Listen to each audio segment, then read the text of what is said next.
खरं तर उखाणा असतो 2 ओळींचा, पण संधी साधून आली आहे तर होईन म्हणते व्यक्त. नाव घ्या नाव घ्या नाव काय घ्यायचं, नवरोबाला शेवटी आहोच म्हणायचं. निळ्या निळ्या आकाशात चमचमणारे तारे, निळ्या निळ्या आकाशात चमचमणारे तारे, नाव घेते सिया लक्ष द्या सारे.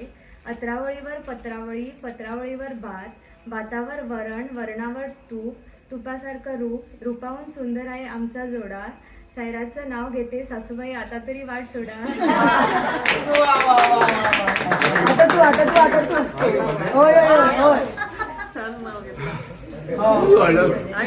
आठ वर्षा अगोदर जेव्हा मोल होता माझा शून्य, 8 वर्षा अगोदर जेव्हा मोल होता माझा शून्य, तेव्हा केली होती मी हिला प्रेमाची खूण. जिच्या येण्याने आयुष्य झालंय माझं संपूर्ण, जिच्या येण्याने आयुष्य झालंय माझं संपूर्ण. आज लक्ष्मीच्या रूपात सियाला बनवून आणली मी या घराची सून.